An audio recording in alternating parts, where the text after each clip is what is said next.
በኦርቶዶክስ ቤተክርስቲያን ቢታመንም እኛ ምንም እንኳን ባናቀው ግን እንኳን ተወለደች ማርያም የጌታዬ እናት ማለት ነው። በቃ የእግዚአብሔር ፍጥረት ስለሆነች እንኳን ተወለደች። ደግሞ በመወለዷ እግዚአብሔር የዘላለም ሐሳቡን በእርሷ ፈጽሟል። የተባረከች እናት ናት የጌታችን እናት ቅድስት ድንግል ማርያም።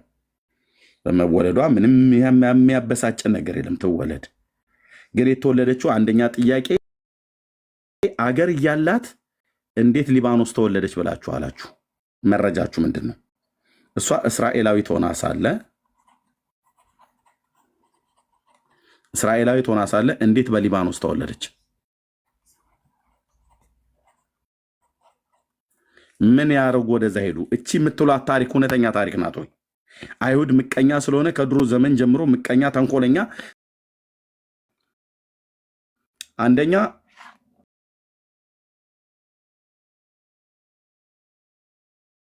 ይሄኛው በተለይ እውር ማብራት ብሎ የሚለው የጌታን ተአምር ይቃወማል፣ ወይ ደግሞ በጌታ የተደረገውን ተአምር ውሸት ያሰኛል። ይሄኛው እውነት ነው ብለን ከተቀበልን በጌታ እጅ የተደረገው ውሸት ነው እንድንል ያስገድደናል ማለት ነው። ምክንያቱም ሁለት እውነት የለም። በጌታ እጅ እውር በርቷል። ዮሐንስ ወንጌል መጽሐፍ ምዕራፍ 9 ቁጥር 31 ላይ ማለት ነው። ዮሐንስ 9:31 ላይ በጌታ እጅ እውር በርቷል። ይሄ እውር የበራው ዓለም ከተፈጠረ ጀምሮ እውር ያበራ የለም ይላል ዮሐንስ ሲናገር። በጣም የሚገርመው ይሄኛውም ታምረ ማርያም ላይ ይኸው እዚህ ማለት ነው ዓለም ከተፈጠረ ጊዜ ጀምሮ እውር ያበራ የለም ብሏል። ማርያም ናት ዓለም ሳይፈጠር አስቀድሞ እውር ያበራችሁ ወይስ ኢየሱስ ነው ዓለም ሳይፈጠር አስቀድሞ ሁለት እውር ያበራው? ሁለት እውር አብሪ የለም። ግልጽ ነው አይደል? ሁለት እውር አብሪ የለም። መጽሐፍ ቅዱስ የነገረን የእግዚአብሔር ቃል የነገረን እውር ያበራው ዓለም ከተፈጠረ ጊዜ ጀምሮ ዮሐንስ 9:31 ላይ ኢየሱስ ነው ይለናል። ታምረ ማርያም ደግሞ በመጀመሪያ በቅድመ ተከተል ከሄድን ሐና፣ ማርያም ይቅርታ እንግዲህ የግድ መጽሐፍ ስላለብኝ የጌታዬን ስም ከፍጡር በታች መጽፈው አወላለዱን ለማምጣት ነው። በስጋ ኢየሱስ ጌታዬ ማለት ነው። ሐና ማርያምን ወለደች፣ ማርያም ጌታዬን ወለደች።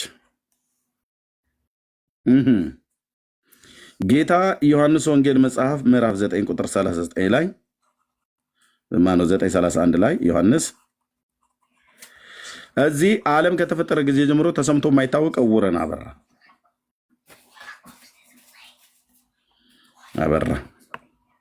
ዓለም ከተፈጠረ ጀምሮ ተሰምቶ አይታወቅም ይላል። ከሱ በፊት እውርን ያበራ የለም። ልብ በሉ መጽሐፉ እንደዛ የሚነግረን።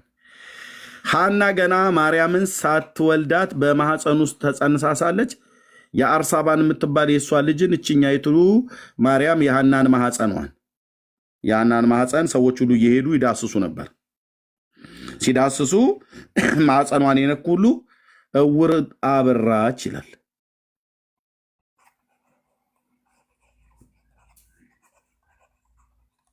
ኦኬ ከመቼ ጀምሮ? ዓለም ከተፈጠረ ጀምሮ ተሰምቶ አይታወቅም ይላል። እዚህም ዓለም ከተፈጠረ ጊዜ ጀምሮ ተሰምቶ አይታወቅም ይላል። ኢየሱስ ጌታዬ ገና በስጋ ሳይወለድ ማርያምም ሳትወለድ በእናቷ ማህፀን ውስጥ ሆና እውር አብርታለች። ይሄ ደግሞ ዓለም ከተፈጠረ ጊዜ ጀምሮ ተሰምቶ አይታወቅም ከተባለ ይሄኛውም ዓለም ከተፈጠረ ጊዜ ጀምሮ ተሰምቶ አይታወቅም ብሎ ይላል። እንዴ ጌታ ይህንን ታምር ከማድረጉ በፊት በማርያም ማህፀን ውስጥ ተደርጎ የለ እንዴ?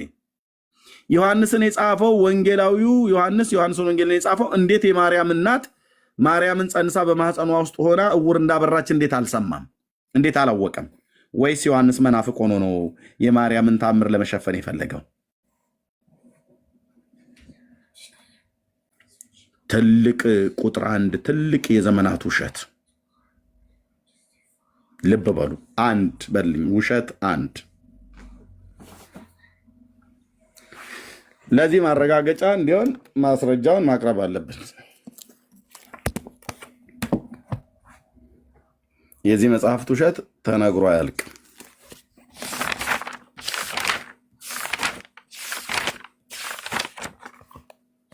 ኦኬ ገጽ ገጽ 14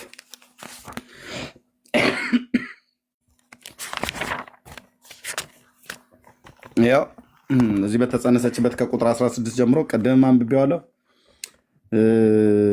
ለመናገር ፈልጋለሁ ብሎ የሚል ሰው ካለ ከመጣ እናገራለን። ዓይኗን የታወረ ከክብርት ሐና እናት ዘመዶች ወገን የአርሳባል ልጅ የምትሆን አንዲት ሴት ነበረች። ምንም ሳታውቅ ዓይኗን በዳሰሰች ጊዜ ፈጥና ዳነች። ብፅዕት ሐናን ሐና ሆይ ብፅዓት ይገባሻል አለቻት። ዓለም ከተፈጠረ ጀምሮ እንዳንቺ በማኅፀኑ የዕውርን ዓይን የሚያበራ የለምና። ምን ከተፈጠረ? ዓለም ከተፈጠረ ጀምሮ።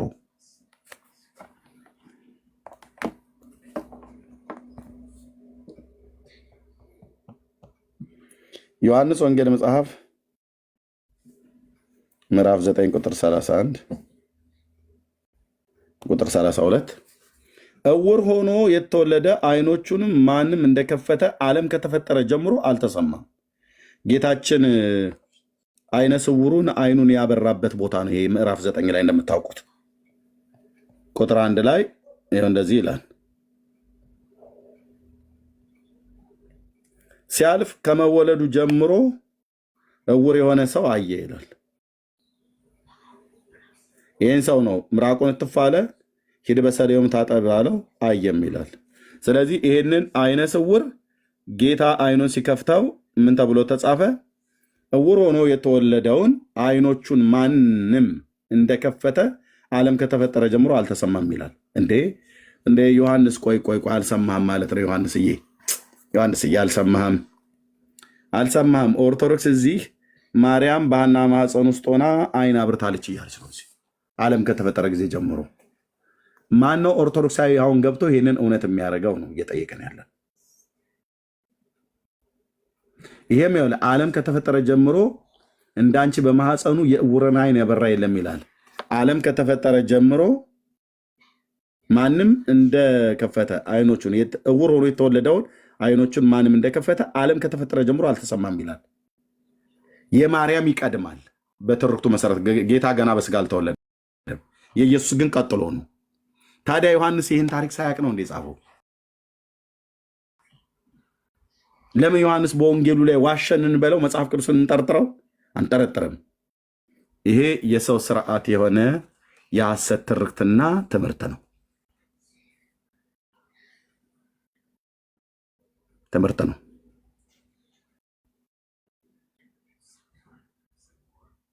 እሺ ይሄን ለመግቢያነት ካልኩኝ የምትገቡ እንግዶች ካላችሁ መግባት ትችላላችሁ። ወንድሞችና እህቶች እዚህ የገቡ ሰላም ይበሉና ከዛ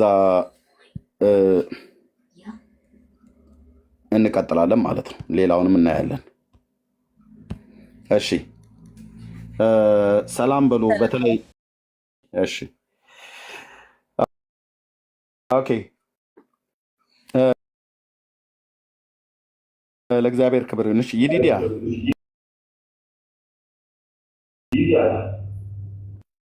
ቅዱስ የሆኑ ነገሮች ምን ያህል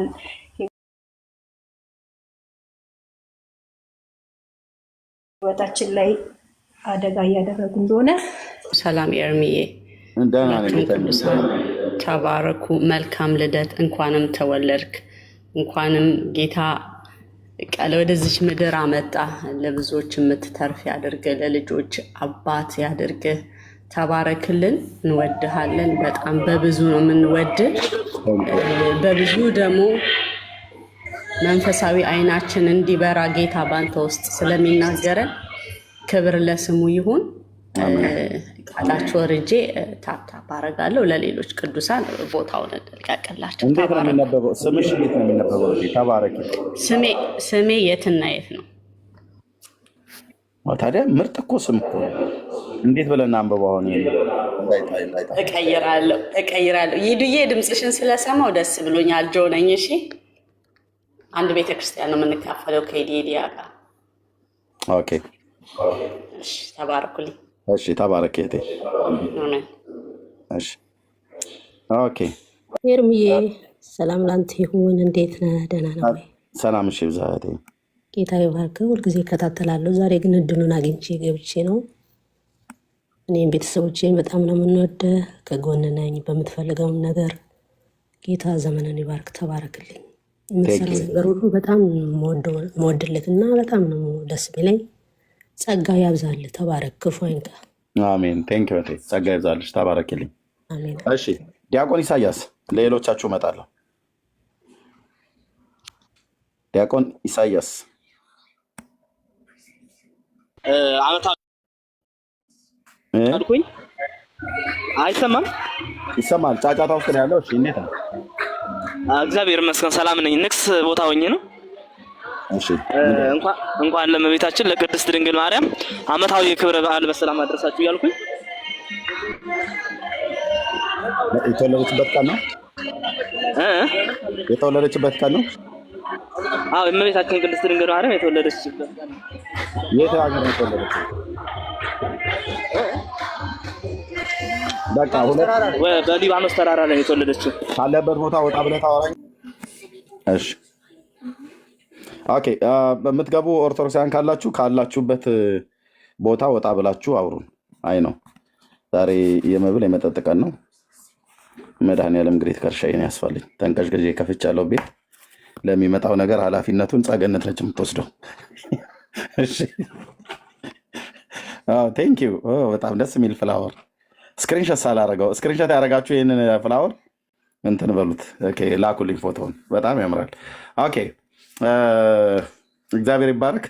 እሺ ምክር ሰላም በይ። ወይ እስኪ ስክሪንሾት አድርጉት ፕሊዝ። ኤርሚዬ እንኳን ተወለድክ። የሙለደት ሳመያህ። ያው በብራይስጥ ነው የሙለደት ሳመያህ። እና እግዚአብሔር ዘመንን ይባርክ፣ ያብዛልህ፣ ይጨምርልህ፣ ለሁላችንም ትጠቅማለህ እና እግዚአብሔር ይጠብቅህ። አሜን። አመሰግናለሁ። ተባረክልኝ። ኦኬ ሶሊያና ኤርሚዬ ወንድምነት ሃፒ በርዝዴይ። እግዚአብሔር ይባረክ። ደህና ነህ? ላየው በዚህ ቀን ገብተህ ሌሊት እንደዘረ ዘሆል ዴይ። አሁን ደግሞ አብረህን ስላለ ጌታ ይባረክ። እንኳን ተወለድክልን ኤርሚዬ። ለዛ ነው የገባው፣ ስራ ላይ ነኝ። ተባረክ። እወድሃለሁ ወንድምዬ ከነቤት። ቴንክ ዩ። ተባረክ። ጸጋ ይብዛልሽ። ተባረኩ። ያ ቴንክ ዩ። በጣም አይቼው አላውቅም። ይሄንን ስክሪንሾት ያደረጋችሁ ሰዎች ላኩልኝ በውስጥ ፕሊዝ። ኦኬ ለእግዚአብሔር ክብር ይሁን። ቴንክ ዩ ጸግዬ። ያው እናንተ ቤተኞች ናቸው፣ ሌሎችም ቤተኞች ናቸው። በእርግጥ ግን ገብተው አያውቁም ብዬ ነው። እሺ ኤርሚዬ ሰላም ብያለሁ ሁላችሁንም፣ እዚህ ከላይም ያላችሁ ከታችም ያላችሁ በድጋሚ ሃፒ በርዝዴይ ኤርሚዬ። ግን እኔ ጥያቄ ልጠይቅ ነው የገባሁት። አይ በዛው አብረህ እንትን እንድትለው ማለት እነሱንም ጭምር ማለት ነው ስላልገባኝ። አሁን ቅድም ሰውየው ሲናገር እዚህ ቪዲዮ ላይ እውር ስላበራች የምክር የሚት አድርጊው ማየ ወይ ቅርታናት። እሺ ቅድም ሰውየው ሲናገሩ እውር ስላበራች እናቷንና አባቷን አሳደዋቸው ነው አይደለ? ወደ ሊባኖስ የሄዱት። የእኔ ጥያቄ ኤርምዬ የኢየሱስ እናት ማርያም ከመወለዷ በፊት የክርስቶስን መምጣት ይጠብቁ ነበር አይደለ? እስራኤላውያን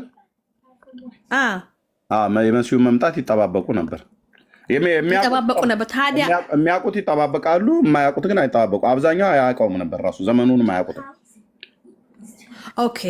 አይ የኔ ጥያቄ የነበረው ምንድን ነው፣ አንድ ሰው እንዲህ ሆድ ውስጥ ሆኖ ገና ወንድ ይሁን ሴት ይሁን ሳይታወቅ ተአምር ካደረገ ምናልባት መሲህ ሊወለድ ነው ወይም ደግሞ ነብይ ሊወለድ ነው ብለው እንደመጠበቅ እንዴት ያሳድዷታል? በፍጹም እንዴት ያሳድዷቸዋል? እውነት ነው። እና በጣም ጥያቄ ስለፈጠረብኝ ነው ኤርሚ። አምልተሽ አስፍተሽ ነው ያየሽው አንቺ ራሱ ማለት ነው። ከነሱ ይደቅ። ያው እንዲህ አይነት በማህፀን ውስጥ ሆና ሙታን በማህፀን ውስጥ ሆና ሴቱን እንግዲህ አልተረጋገጠም ያኔ። እውነት ነው። ምክንያቱም ቴክኖሎጂ የለም ሴትና ወንድ መሆኑን ሊያረጋግጡበት የሚችሉት ወይ በመልአክ አልተነገረም ሴት ልጅ ትወልጃለች ተብሎ ወይ ወንድ ልጅ ትወልዳለህ ተብሎ እንደተባለው ለዮሐንስ እና የተጸነሰችዋ በሐና ማህፀን ውስጥ የተጸነሰችዋ ወንድ ትሁን ሴት ሳያውቁ ግን ታምር እያደረገች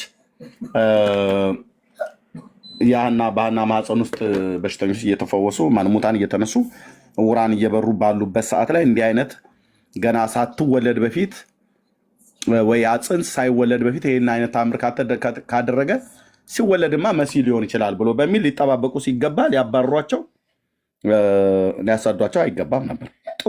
ጥሩ ጥያቄ ነው።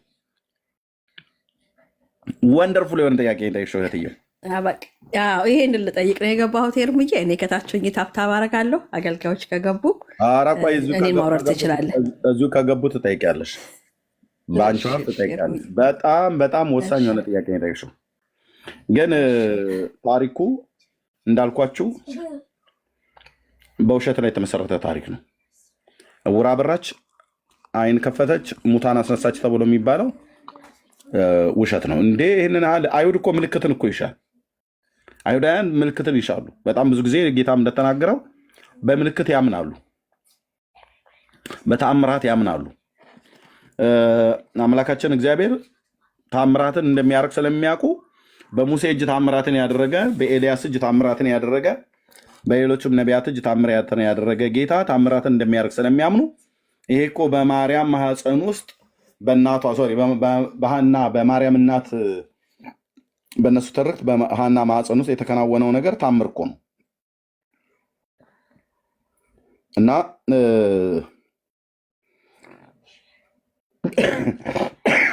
እንዲጠረጥሩና መሲሁ ሊሆን ይችላል ወይ ብለው ሊያስቡ ይገባቸዋል እንጂ ሊያባርሯቸው አይገባም ነበር ማለት ነው።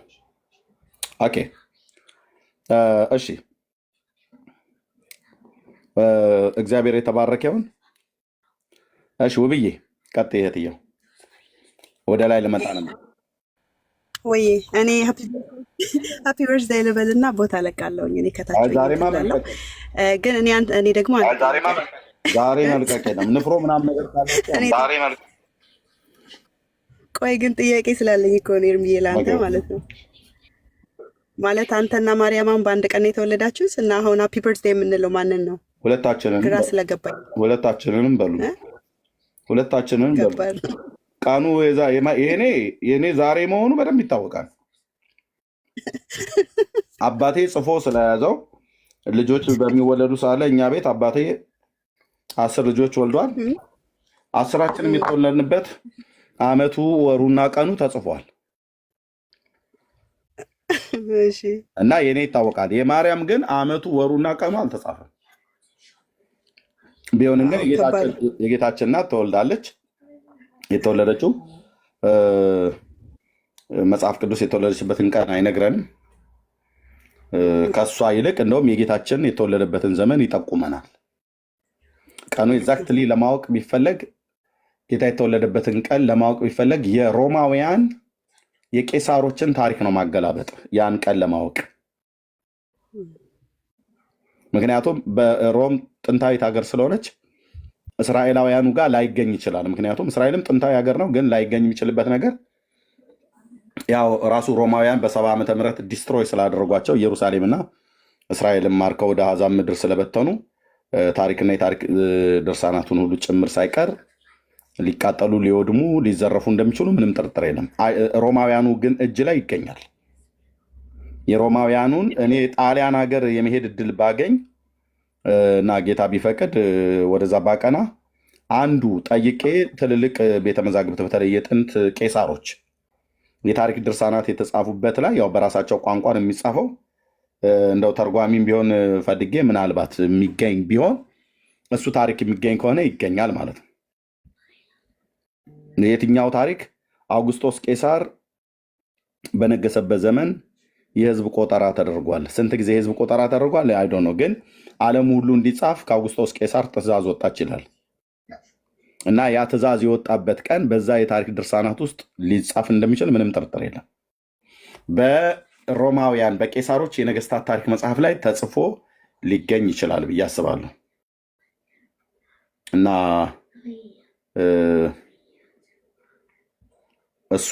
እሱ ቢገኝ የጌታችን ይታወቃል ማለት ነው። ምክንያቱም የተወለደበትን ዘመን አትሊስት ወሩን እናውቀዋለን አይደለ? በነገስት 24 ላይ ያለው ስለ ካህናቶቹ ሲከፋፍላቸው ብሩክዬ ባለፈው ያሳየው በ24ቱ ሲከፋፍለው እና በአዲስ ኪዳን ላይ መጥቶ ደግሞ የዮሐንስን አድርጎ የወር ልዩነታቸውን ማለት ነው ሲያስቀምጠው በሰባተኛው ወሮ እንደሆነ እሱ እንኳን አትሊስት እንትን ብለናል። ግን ኤግዛክትሊ ቀኑ እንዳልከው ብሩክዬ በደንብ እና እንኳን ተወለድክልን ንፍሮ ምናምን አንልም አይደል? ጠላም ጠጁ የለም። ኤርሚዬ እንወድሃለን በጣም ሃፒ በርዝዴ በሉት ከታች ያላችሁላ። ድሮ ቢሆን ኖሮ በቅስና ቦን ዳቦ ደፍተሽ የዶሮ አይን የመሰለ ጠላ ምናምን ነገር። ጌታ ይባረክ። ቴንኪው እህትዬው ተባረኪ። እንወድሃለን በጣም አንተኛ በረከት ነህ በእውነት። ቴንኪው እህትዬው ተባረኪ። በጣም ትልቅ ሪስፔክት አለን። ራሱ በጣም በብዙ ኢየሱስ እንዲነገር የሆነው እግዚአብሔር በቃ የክብረ ዕቃ አድርጎ ተጠቅሞበት በእውነት የሁሉ ነውጥ የሆነው ሁሉ ጊዜ የትም ቦታ የምንናገረው ማንም ሰው ደግሞ የሚያውቀው ነው። ጌታ አንተን ስለተጠቀመ ነው በእውነት እና በደንብ አድርጎ እየተጠቀመብህ ነው። እንወድሃለን። አንተኛ በረከት ነህ። በብዙ ነውጥ የሆነው በቃ እግዚአብሔር ስለተጠቀመብህ ገንዘብ ስላደረገ ነውና በርታልን። ጸሎትን በምንም እንወድሃለን። ኤርሚዬ ብዛልን። አሜን። ጸጋ ይብዛልህ። እታቸውን የታፕ አደርጋለሁ ሰው ወጭ እንዲገቡ ቦታ ለቃለሁ። ዛሬ ከመጡ አይደል? አይመጡም። እንደማይመጡ በጣም እርግጠኛ ነኝ። ግን ይህንን አርእስት ከመጡ ሞቅ ብሏቸው ነው የሚመጡት። ኤርሚዬና ቻለው ይህንን አርእስት አንስተው ለመወያየት እንኳን ቢፈልጉ እኔ ዛሬ የቤታቸው ድረስ ይሄዳለሁ። ኦርቶዶክሳዊ ሆኖ ከፍቶ በስርዓት ጫጫታ በሌለበት አንድ ለአንድ ታሪኩ ላይ በመጽሐፍ ቅዱስም በራሳቸውን መጽሐፍትም ጭምር የሚያወሩ ከሆነ ታሪኩን እኔ ፊት እውነት ያድርጉት። የተጠቀሰው መኃልየ ዘሰሎሞንም በተለይ የእግዚአብሔርን ቃል ጠቅሰው ከሊባኖስ ነኝ ብሎ ያላትን ማርያምን ነው ብሎ ያሉትን እሱን እውነት ያድርጉት እና እንደዛ አይነት ነገር ከተገኘ ለመሄድ አሁን ራሱ እንኳን ጥሪ ቢኖር ለመሄድ ዝግጁ ነኝ። አይመጡም።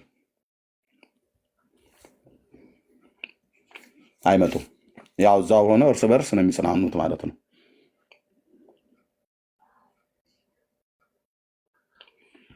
ያ እና እንደ እግዚአብሔር ክብር ይሁን። ተባረኩ። እሺ ቤካዬ ሰላም በል ወንድምየው። እሺ ወንድምየው ጸጋ ያብዛልህ። እንደምን አደርክ? እንደምን አልክ ነው እናንተ ጋር። እሺ ሁላችንም ሰላም ብያለው። እህትየው የዲዲያ ሰሊናዬ፣ ጸገነት እህት አለማችን፣ የምክር ሚሚ ሁላችንም ሰላም ብያለሁ። ከእግዚአብሔር ከአባታችን ከጌታም ከኢየሱስ ክርስቶስ ጸጋነት ሰላም እናንተ ይሁን። ኤርሚዬ በድጋሚ ሃፒ በርዝዴ። ያ እኔ ግን ኤርሚዬ መዝቶኛል። የሰለሞን ነገር እኛ ልምድ እንድንቀስም የልምድ ልውጥ እንድናደርግ በተለይ የሰለሞን ነገር ብታነሳው አሪፍ ነው ብዬ አስባለሁ። የሚያነሳቸውን ነገሮች ምናምን ነገር ስታነሳ ደስ ያለኝ የሰማሁት። ጸጋ ይብዛልህ። ለካ እንዳንተ አይነት ለካ ገና ጎረምሳ ላይ ያለገባታቸውን ነው የምሰማ። መኃልየ ሰሎሞን እንደውም ትወጣለህ፣ ወደ ስራ ትሄዳለህ። መኃልየ ሰሎሞንን በምተረጉም ሰዓት ላይ ቤካን ገስት ለቀህ ላይቭ ለቀህ ትወጣለህ ማለት ነው። ቤካን መሰሎች ወጣቶች ያለገባችሁ መውጣት ነው ያለባችሁ። ከ18 ዓመት በታች ሆናችሁ ማለት ነው።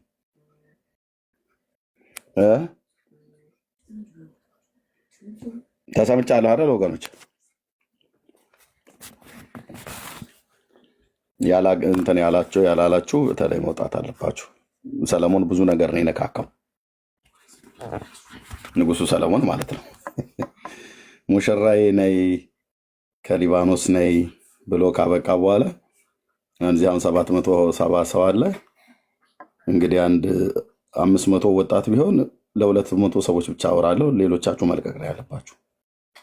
ሙሽራዬ ነይ ብሎ ያላት ፀጉሯን ያደንቃል፣ ጡቷን ያደንቃል፣ አንገቷን ያደንቃል፣ ዳሌዋን ያደንቃል፣ ከናፍርቷን ያደንቃል። ሰለሞን የማያደንቀው ነገር የለም። ይሄ ነገር ደግሞ ከሊባኖስ ነይ፣ ከሳርኔ፣ ከአንበሶችና ከነብር ማደሪያ፣ ከኤርሞን ተራራ እያለ ይላታል። እና ወይ ዛው አንበሶቹና ነብሮቹ ጋር ተዋቸዋለሁ ወይ ወደ ቤታችሁ ትሄዳላችሁ ማለት ነው። መኃልየ ሲተረጎም ሶል ይጽፋል አልኩ ደብዳቤ። ንጉሱ ሰለሞን እኔ ሚስቴን ማማን ከማግባቴ በፊት ደብዳቤ ይጻጻፍ ነበረ። ነገራቸዋለሁ ከዚህ በፊትና ሚስቴ እየሰማች ነው የማወራችሁ። የተጻጻፍኩት ደብዳቤ ላይ ገላትያ መጽሐፍ ምዕራፍ 3 ቁጥር ምናምን ነገር እያልኩ ነው የጻፍኩት። እና እንደውም አንዴ ስጽፍ ያየኝ ወንድማችን ያሬድ ወልደማርያም የሚባል ሰው እንዴ እኔ የምልህ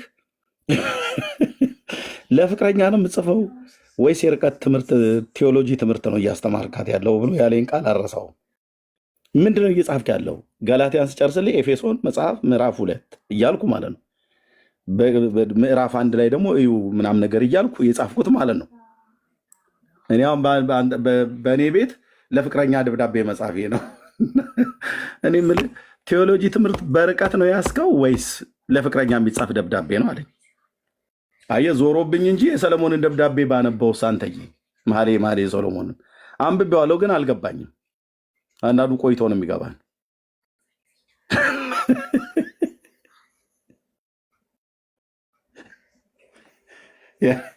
ያላገባችሁ ወንዶች ደግሞ እንደዚህ ብላችሁ ጻፉ አሉ።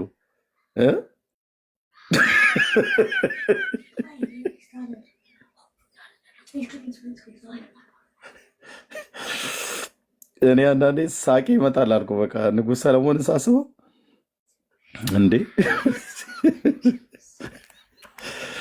በአንድ ደብዳቤ እኮ ነው የሀገሩን ሴት ሁሉ እንትን ያለው።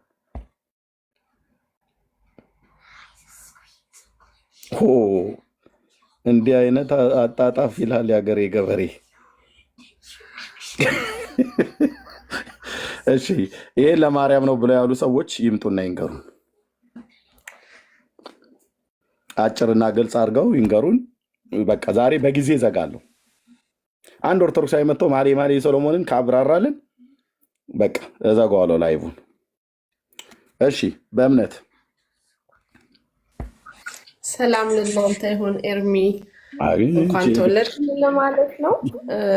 የገሊላ ሴት ከፌስቡክ እና ከዋትሳፕ ጀምሮ ነበር የምከታተልህ። አንተን ተከትዬ ነው ቲክቶክ ላይ የመጣሁት። በጣም በጣም እወድሃለሁ። ተባረክ፣ ዘመንክ ይባረክ፣ ዘር ትውልድህ ይባረክ። እንኳን ተወለድክልን ነው። ለመጀመሪያ ጊዜ ነው ገስት የጠየቅኩት። እንኳን ተወለድክልን ነው። አመሰግናለሁ። ተባረኩልኝ። ቴንኪው እህትዬ፣ ተባረኪ። ገና እንኳን ሰላም ላንተ ስትይ የገሊላ ሴት ነች አልኩኝ እኮ።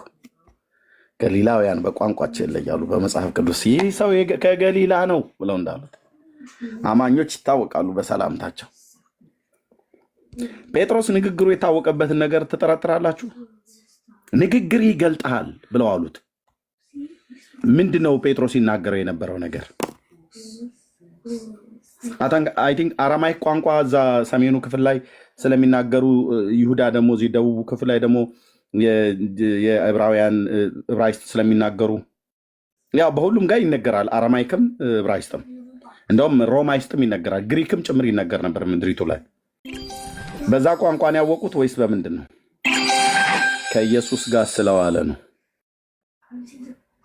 ንግግሩ የሚገልጠው ከኢየሱስ ጋር ስለዋለ ነው። እና ንግግርህ ይገልጣል አለችው አለው። ይህ ሰው በእርግጥ ከገሊላ ነው። ኧረ እኔ አላውቀውም ሴትዮ ምናምን ብሎ ሲል ንግግርህ ይገልጣል።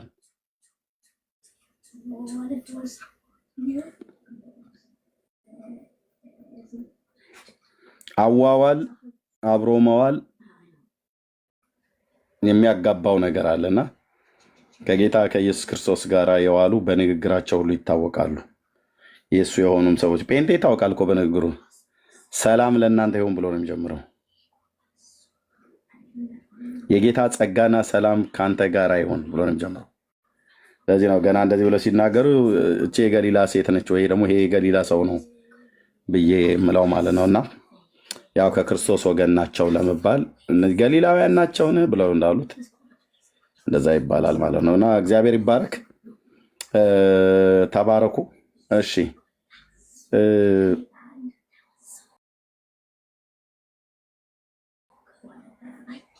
እኔን አስወርደኝ ኤርሚዬ። ተባረኩ ሁላችሁም፣ ዘመናችሁ ይባረክ። ቦታ እንዳለ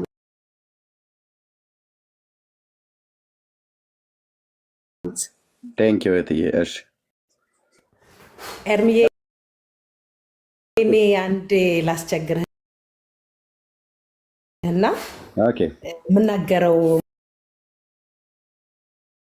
የምፈልገው ነገር አለት እኔን ሊመክሩ ኦርቶዶክስ መሆን አለብሽ የሚል ሀሳብ ላኩልኝና እኔ አሁን ሁሉ እንዲያውቅ የምፈልገው እንኳን ጌታ አገኘኝ እንኳን የትኛው ከተማ ነው የምትኖሪው? እኔ ኪሪያት ጋት። ኪሪያት ጋት። ኦኬ እሺ። ኪሪያት ጋት ቸርቹ የቀኖች ጉባኤ ነው የሚሄደው እና እኔ አልደበቅም። እውነት ጌታን አሁን ቅርብ ጊዜ ነው የተቀበልኩት። እንኳን አገኘኝ። በሱ ነው የዳንኩት። ከነበርኩበት ቦታ ያወጣኝ እሱ ብቻ ነው እና ማንም አይላክልኝ። ያለውበትን ቦታ አውቃለሁ። እንኳን እንዲያው አሁን 3-4 ዓመት ነው ጌታን ካገኘሁት። እኔ መበርታት ነው እንጂ የምፈልግ ወደኋላ መሄድ አልፈልግም እና ማንም አይላክልኝ። እስራኤላውያን ግቡ ተማሩ የምለው ጌታ ኢየሱስን እንዲያመልኩ እንዲያገኙት እንዲድኑ ነው እንጂ እኔነን ወደኋላ እንዲመልሱኝ ፈልጌ አይደለም እና ደስ ብሎኛል። እኔ ኦርቶዶክስ ይቅርታ ልጆች ኦርቶዶክስ ምን አይነት እምነት ነው ብዬም የጠየኩት አንተን ለማግኘት ፈልጌ ነበር። እግዚአብሔርም አንተን በቲክቶክ ላይ አገኘውህ። የሆነ ሰው ልኮልኝ ነው ተከታታይ ምናምን ነገር ብለውኝ እና ከቤተሰቤ እህቴ ኦርቶዶክስ ስትሆን በቃ ምንድን ነው ለምንድን ነው ወደዛ የገባችሁ በማለት በዚህ ጥያቄ ነው መልሱን ያገኘሁት እና እግዚአብሔር አንተነን ከዚህ ሀገር ያንተ ትምህርት ልዩነት አንድ አይነቱን ልዩነቱ ማለት ልዩነቱ በጌታ መሆንና በኦርቶዶክስ መንገድ መሆን ምን አይነት እንደሆነ ሰው እንዲያውቅ እኔ መልስ አልነበረኝም አንተን ሳላቅ። አዎ ይሄ ነው መልሱ። አንተን ሳላቅ የኦርቶዶክስ አጀንዳ መቼም ገብቶኛ አያውቅም ነበር እና እኔም ማለት የምፈልገው ማንም ወደ እኔ ከስህተት ቦታ ነሽ እንዳይለኝ። እኔ ያለሁበትን እኔ 3 ልጅ እናት ነኝ። ይበሉሽ ቴቋ ይበሉሽ። እነዛን ሰዎች ከስህተት ቦታ ነሽ ብለው የሚሉ ከሆነ ዚህም እየሰሙ ከሆነ እኔ ፎሎ ባክ መልሼልሻለሁ። ስልኬን የዋትሳፕ ቁጥር ከውስጥ ተውልሻለሁ። የትኛውም እስራኤል ምድር ላይ ያሉ ይሁዲ እምነት ውስጥ ያሉም ሆነ ኦርቶዶክስ እምነት ውስጥ ያሉ ተሳስተሻል፣ ስህተት ቦታ ነሽ ብለው የሚሉሽ አይነት ከሆነና ሊያወሩሽ የሚፈልጉ ከሆነ በውስጥ ዋትሳፕ ግሩፕ ስላለ ከአይሁዳውያን ጋር የምገናኝበት በዛ አገኝሽና እዛ ላይ እናወራለን ማለት ነው። ከፈለጉም እዚህ ገስት ላይ ገብተው ያወራሉ። በፈለጉት በታናኩ በፈለጉት ላይ ማውራት ይችላል፣ በፈለጉት አርዕስት እና እንደዛ ተሳስተሻል ብለው ቢሉሽ ቅረቢያቸው፣ አትራቂያቸው፣ ይጻፉ። ኮንቨርሴሽን ጋራ በደንብ ተጻጻፊና ሊያወሩ ከፈለጉ እናወራቸዋለን። ሊያወሩ ከፈለጉ እናወራቸዋለን። ባረክ ሰዎች እንደዚህ በውስጥ መስመር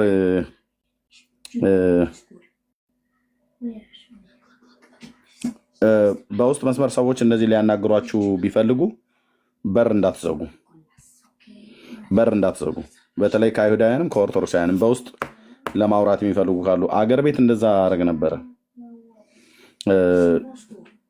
ቤት ለቤት ሁሉ ጭምር እንነጋገር ነበረ በወቅቱ ማለት ነው።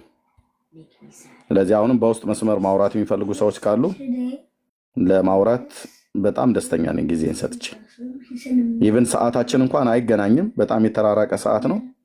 ግን ለማውራት ከፈለጉ በጊዜ ናፕ የሆነች ናፕ ነገር ወስጄ ተነስቼ ላወራቸው ፈቃደኛ ነኝ።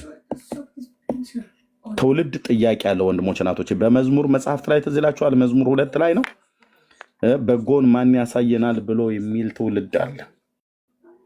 በጎ የሆነውን ነገር ማየት የሚፈልግ በጣም ብዙ ትውልድ አለ ወንድሞች እናቶች፣ በጣም ብዙ ትውልድ። ትውልዱ ግራ ተጋብቷል። ትውልዱ እውነት እየፈለገ ነው። ትውልዱ የቱ ጋ ነው እውነት ያለው እያለ ነው። እውነት ማጋ ነው ያለው፣ እውነት የቱ ጋ ነው ያለው እያለ ነው። እኛ ልናሳያቸው ይገባል፣ ልናሳያቸው ይገባል ወንድሞች እናቶች። ሶሪ ምዕራፍ 4 ቁጥር 6 ላይ ማለት ነው በጎን ማን ያሳየናል የሚሉ ብዙዎች ናቸው ይላል። አየህ እዚህ ጋር ማለት ምዕራፍ 4 ቁጥር 6 ላይ መዝሙር በጎን ማን ያሳየናል የሚሉ ብዙዎች ናቸው። አቤቱ የፊትህ ብርሃን በላያችን ታወቀ ይላል።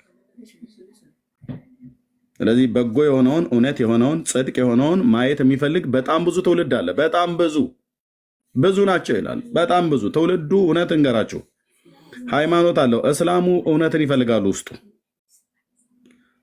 ያንን እውነት ፍለጋውን ግን እንዳይቀጥልበት ከዚህ ካለበት ሃይማኖት ውስጥ ብትወጣ ትገደላለህ የሚል ማስፈራሪያ ስላለ አይወጡ። አይሁዳውያንም ጋር ልክ እንደዚሁ እውነትን የሚፈልጉ አሉ።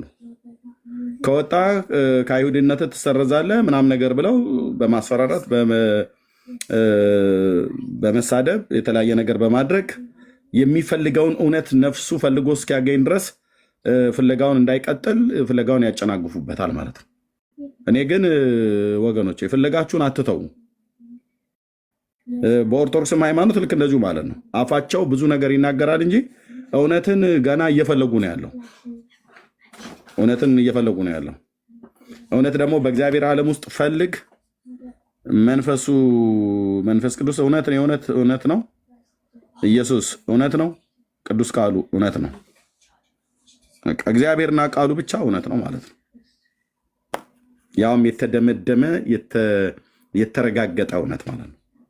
ስለዚህ በጣም ብዙ ትውልድ አለ። በጎን ጽድቅ ያለበትን እውነት ያለበትን ምሕረት ያለበትን መዳን ያለበትን የዘላለም ተስፋ የዘላለም ሕይወት ያለበትን ማን ያሳየናል የሚሉ ብዙዎች ናቸው ይላል። ብዙዎች ናቸው እና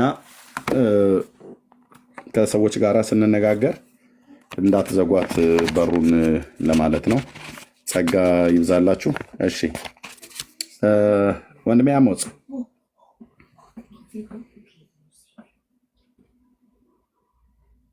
ወንድምነት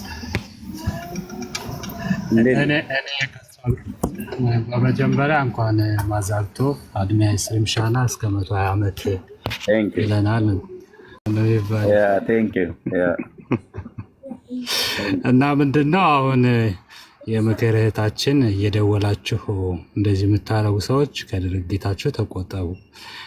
በነገራችን ላይ ድርሳናትና ገድላት ኤርሚያስ እጅ ብቻ አይደለም ከእኔም ጋር አሉ። ጉዳችሁን ነው የምናወጣው። ዝም ብላችሁ ብትቀመጡ ይሻላል።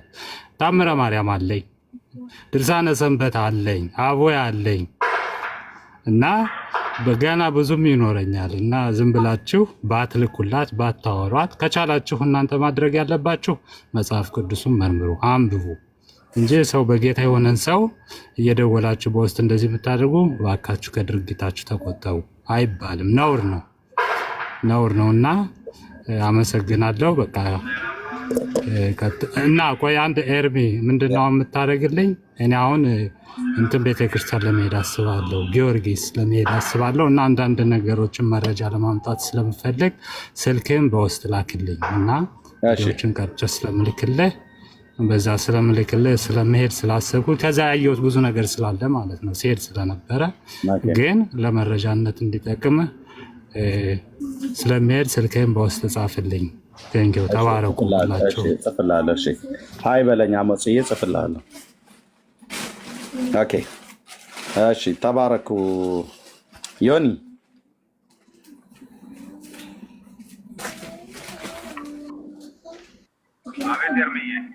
እንዴት ነህ? ሰላም ኤርምዬ? ሰላም ነኝ፣ እግዚአብሔር ይመስገን። ሰላም ብያለሁ። ቤካዬን ሁላችሁ ኤርምዬ እግዚአብሔር ዘመንን ይባርክ። አንተ ሁሌ የምልህ የዘመኑ ሐዋርያ የዘመኑ ጳውሎስ አንተ ስለሆንክ እግዚአብሔር ዘመንን ይባርክ። እየሰማው ነው።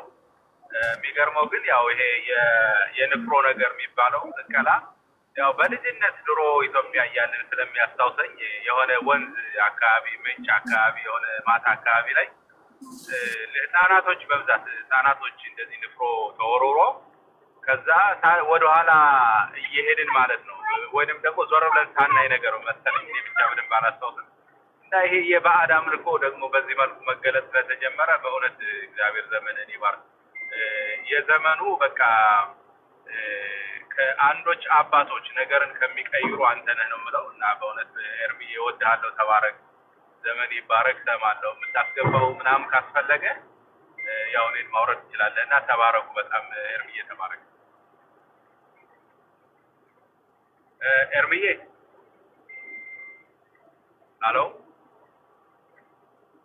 ይሰማችኋል? እሺ ዮኒ፣ አዎ ይሰማኛል። አዎ። እና ቅድም ደግሞ ኤርሚዬ ስለ የገሊላ ቋንቋ ምናምን የሚለው በዛ አካባቢ ላይ አዎ የገሊላ ሰዎችና ስቲል ዛሬም እንኳን ኢየሩሳሌም አካባቢ ያሉት የዕብራይስጥ አባባልና ሌላ አካባቢ ያሉት የዕብራይስጥ አባባል አክሰንቱ ማለት ነው።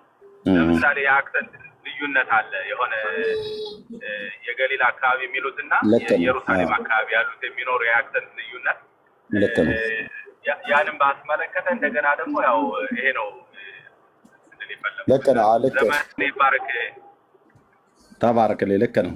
እሱኛውም ፓርት አለ ደግሞ ከጌታ ጋር የሚዋሉ ከጌታ የተማሩም አለ። አንድ አሁን የትግርኛ ቋንቋ የሚናገር ኤርትራዊና የትግራይ ተወላጅ ወይ ደግሞ ኢቭን ጎንደሬዎች አሁን በንግግራቸው ውስጥ ነ የሚላትን ቃል ይጠቀሟታል። ወሎ አካባቢ ላይ የተወለዱ ዴ ብለው ይጠቀማሉ እና በተወለዱበት አካባቢ ይታወቃል። በኦሮሞም ብሔረሰብ በወላይታውም በሌሎችም አካባቢ ላይ ያሉ ይታወቃሉ። የሚታወቁበት አክሰንት አላቸው። ግን እሱም ብቻ ሳይሆን ግን ከጌታም ጋር ደግሞ በመዋላቸው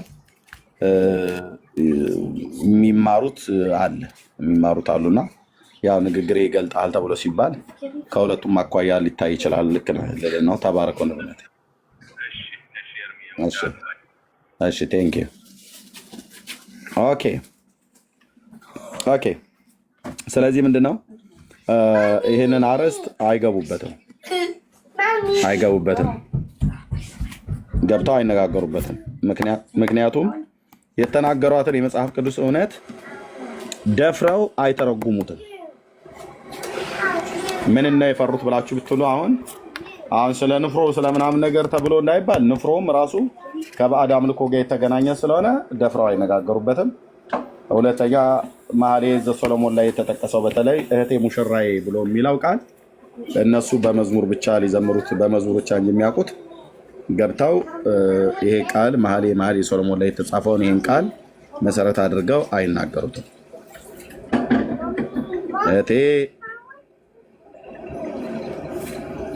እህቴ ሙሽራዬ በመዝሙር ብቻ ነው ኦርቶዶክሳውያን የሚያውቋት። ክፍሉ መኃልየ ሰሎሞን ላይ ነው።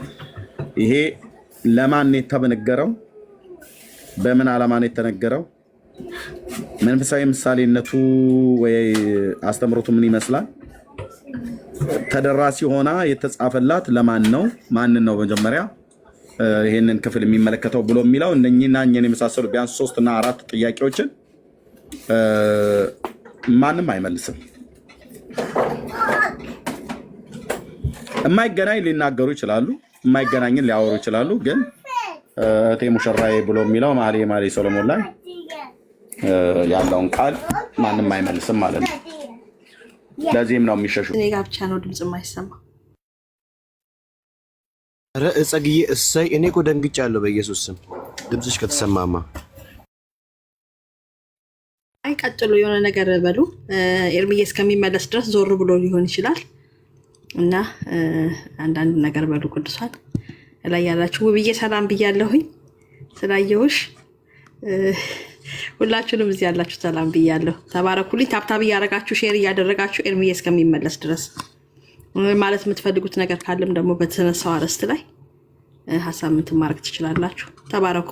ኤርሚዬ ዞር ብሎ ነው እስከሚመጣ እንጠብቀው።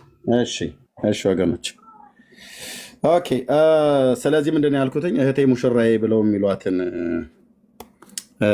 በመዝሙር ብቻ ነው የሚያውቋት ኦርቶዶክሳውያን ለማለት ፈልጌ ነው። እስቲ አይ ቲንክ ዩቲዩብ ላይ ይሄ መዝሙር አላቸው ይመስለኛል፣ እንደዚህ ብለው ሲዘምሩ አይቻለሁ። እህቴ ሙሽራዬ ብለው ይዘምራል። መኃልየ ዘሰሎሞን መጽሐፍ ምዕራፍ 4 ላይ ወዳጄ ሆይ ውብ ነሽ ነው፣ አንቺ ውብ ነሽ፣ በዓይነ ርግብ መሸፈኛሽ ውስጥ ዓይኖችሽ እንደ ርግቦች ናቸው።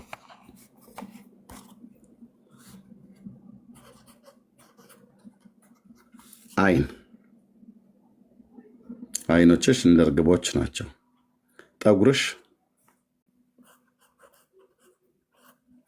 ጠጉር በገለዓድ ተራራ እንደሚወርድ እንደ ፍየል መንጋ ነው። ቅድም ያለው ማለት ነው። ጥርሶችሽ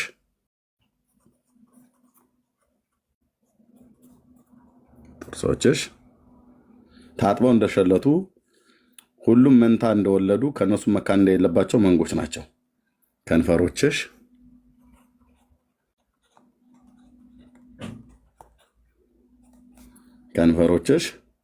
እንደተከፈለ ሐር ፈትል ናቸው። አፍሽ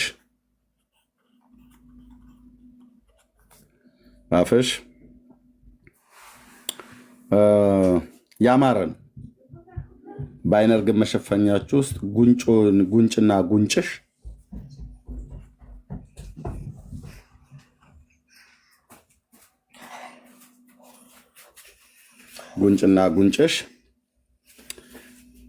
እንደተከፈለ ሮማን ናቸው። አንገትሽ አንገትሽ ለሰልፍ ዕቃ መስቀያ እንደተሰራ እንደ ዳዊት ግንብ ነው። ሺህ ጋሻ ኃያላን የኃያላን ሰራዊት መሳሪያ ሁሉ ተንጠልጥሎበታል። ሁለቱ ጡቶችሽ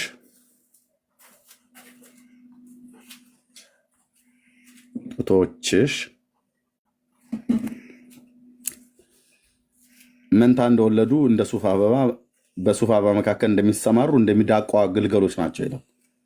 ጡቶችሽ ከዛስ ቀኑ እስኪያልፍ ጥላው እስኪያልፍ ድረስ ወደ ከርቤው ተራራ ወደ ዕጣኑ ኮረብታ ሄዳለሁ። ወዳጄ ሆይ ሁለንተናሽ ውብ ነው፣ ነውር የለብሽም። ሙሽራዬ ሆይ ከሊባኖስ ከኔ ጋራ ነይ ነው ብሎ የሚለው። ከማጋ ከእኔ ጋራ። ኦርቶዶክስ ተበላሽ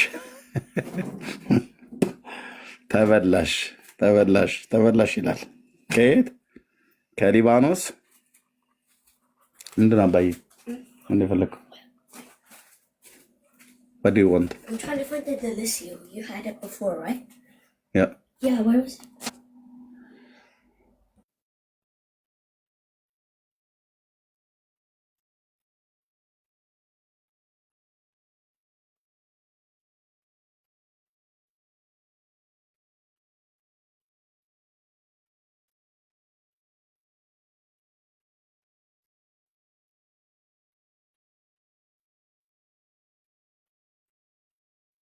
እሺ ሶሪ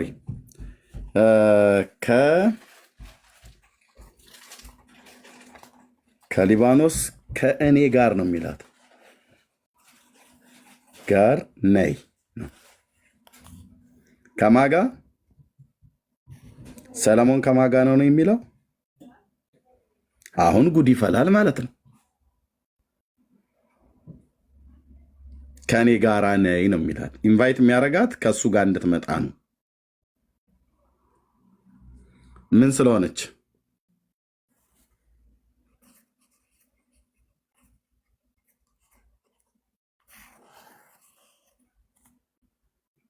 ሙሽራው ከሙሽሪቱ ጋር ነው ነይ እያለ እየጠራ ያለው።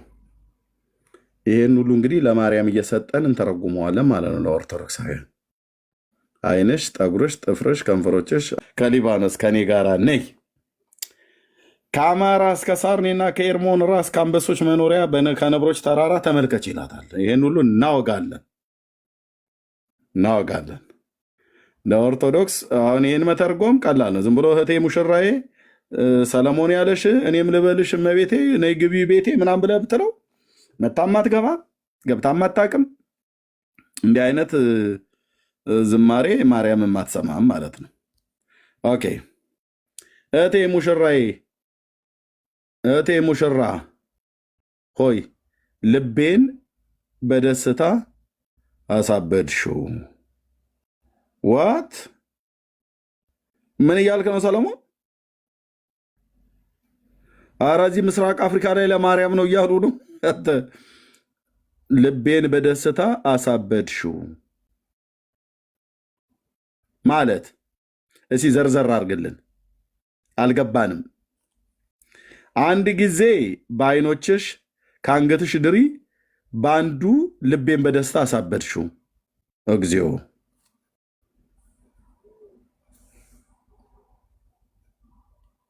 ጫወታው ደራ ማለት ነው። አሁን እንግዲህ እንቀጥለዋለን። እህቴ ሙሽራ ሆይ ፍቅርሽ እንዴት መልካም ነው። ቀምሰኸውና ሰለሞን ፍቅርሽ ከወይን ጠጅ ይልቅ እንዴት ይሻላል። ቴስት አድርገኸው ነው እንዴ? ዘይትሽን መልካም ሽቱ ሁሉ። እህቴ ሙሽራዬ አረ ቆይ ሰለሞን አረጋጋው ነገሩን።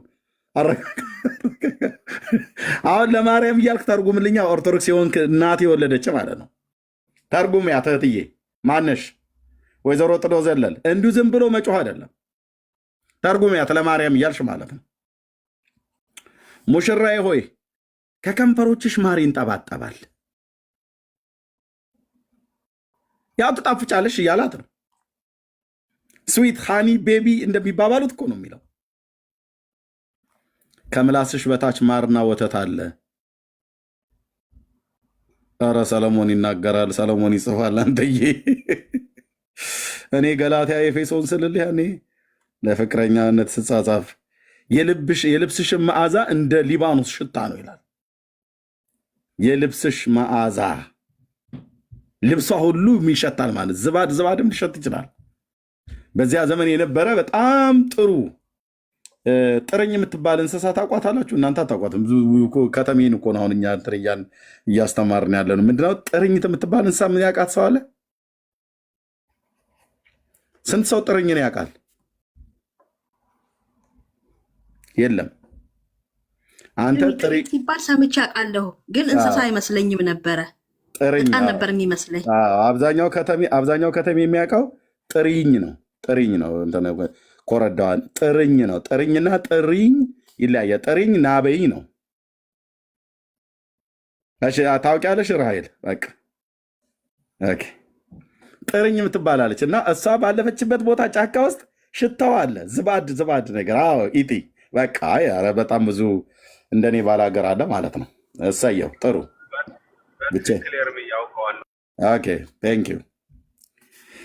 እሺ የልብስሽ መዓዛ እንደ ሊባኖስ ሽታ ነው። እህቴ ሙሽራይ የተቆለፈ ገነት የተዘጋ ምንጭ የታተመን ፈሳሽ ናት።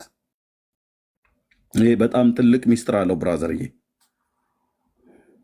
ቡቃያሽ ሮማና የተመረጠ ፍሬ ከናርዶስ ጋር ያለበት ገነት ነው።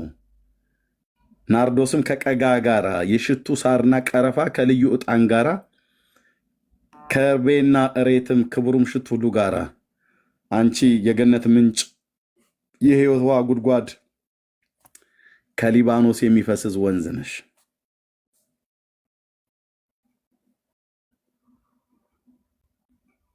የሰሜን ንፋስ ሆይ ተነስ፣ የደቡብ ንፋስ ሆይ ና፣ በገነቴ ላይ ንፈስ፣ ሽቱ ይፍሰስ፣ ውዴ ወደ ሰገነት ወደ ገነቱ ይግባ፣ መልካሙንም እርሻ ይብላ ብላ ካለች በኋላ አልጨረሰም ሰለሞን።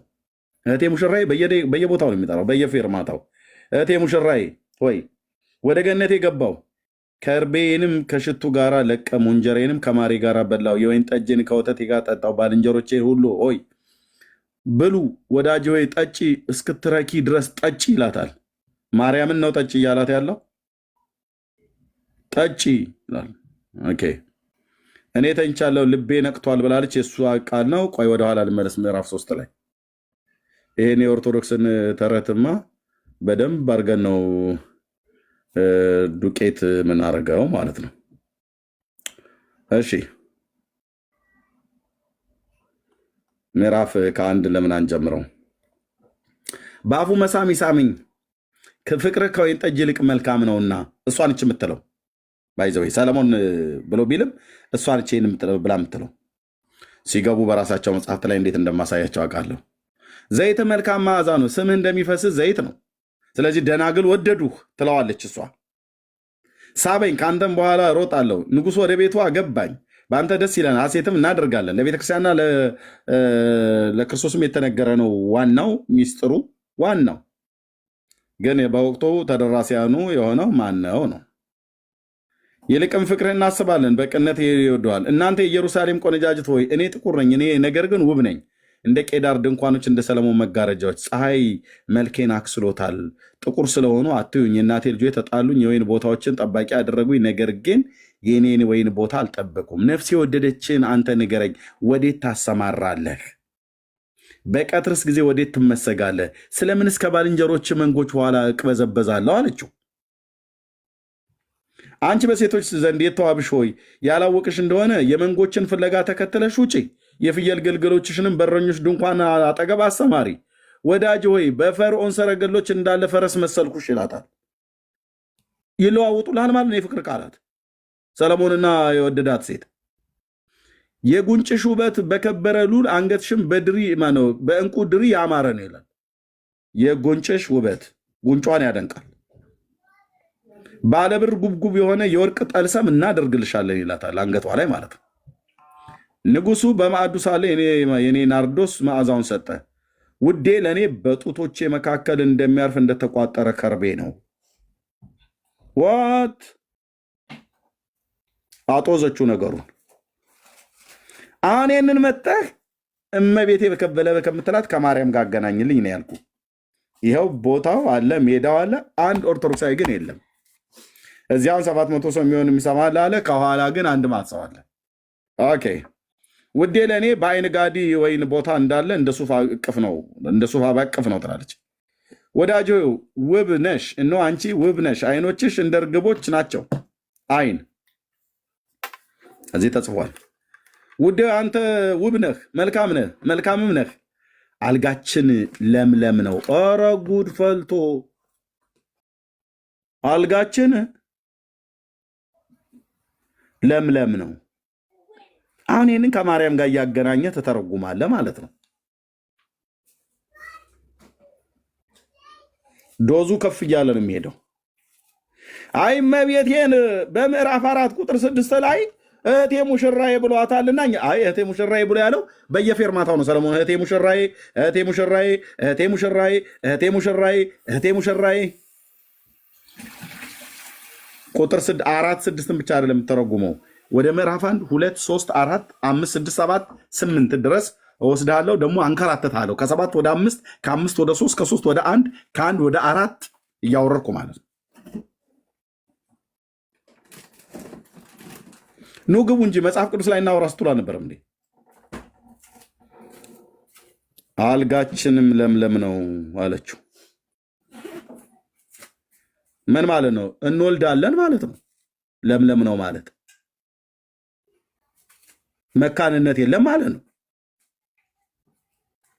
አልጋችን ለምለም ነው ማለት እንወልዳለን፣ እግዚአብሔር የአብራክህን ፍሬና የማኅፀኔን ፍሬ ይባርካል እያለች ነው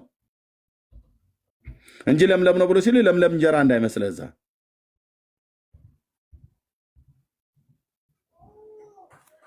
የቤታችን ሰረገላ የዝግባ ዛፍ ነው፣ የጣሪያችንም ማዋቀሪያ የጥድ ዛፍ ነው ትላለች። የንጉሱ የተሰራበት የሊባኖስ ዝግባ እንጨት ማለት ነው። እንኳን አይደለም የንጉሱ ቤት አይደለም፣ የእግዚአብሔር ቤተ መቅደስ ራሱ የተሰራው ከዛ ነው።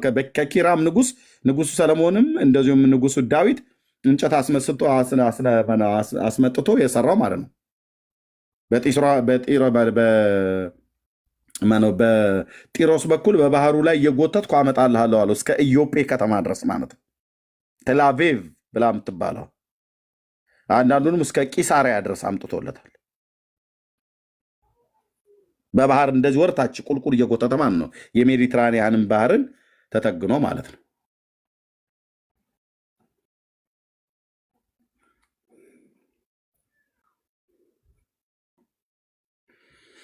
እኔ ሳሮን ጽጌረዳ የቆላማ አበባ ነኝ፣ በእሾህ መካከል እንዳለ ሱፍ አበባ እንዲሁ ወዳጄ በቆነጃጅት መካከል ናት አለ።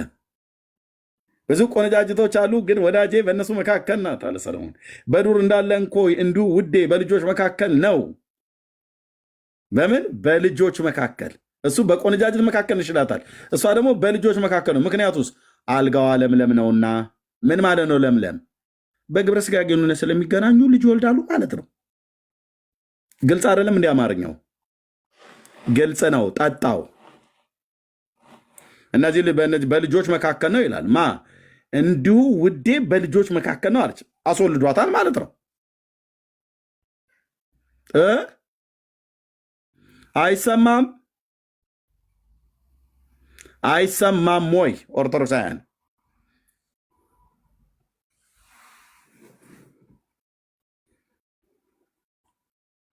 ሁለተኛ መኃልየ ዘሰሎሞን እንዳጠቅሰው ነው ማድረግ። ሁለተኛ ከጥላው በታች እጅግ ወድጄ የተቀመጡ ፍሬውን በጉሮሮዬ ጣፋጭ ነው። ወደ ወይን ጠጁን ቤት አገባኝ። በእኔ ላይ ያለው ዓላማው ፍቅር ነው። በዘቢብ አጽናኑኝ፣ በእንኮይ አበረታቱኝ። በፍቅሩ ተነድፌ ታምም ያለሁና።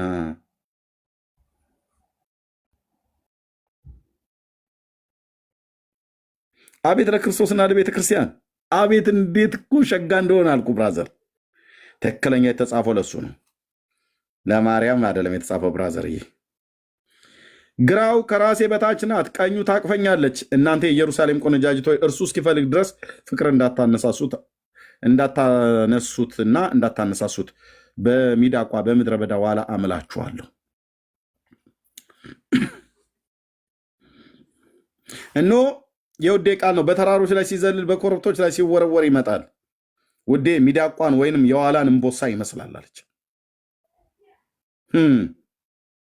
እነሆ በመስኮቶች ሲጎበኝ በአይነ ርግብ ሲመለከት እርሱ ከቅጥራችን በኋላ ቆሟል። ውዴ እንዲህ ብሎ ተናገረኝ፣ ወዳጄ ሆይ ተነሽ፣ ውበቴ ሆይ ነይ። እነሆ ክረምት አለፈ፣ ዝናቡም አልፎ ሄደ፣ አበቦች በምድር ላይ ተገለጡ። አቤት አቤት አቤት አቤት አቤት! አዲስ ኪዳን መንፈሴ እንዴት እንደሚጨቁን! እኔ ኦርቶዶክሳውያንን በዛው በብሉይ ኪዳን ነው ማውራት እንፈልገው።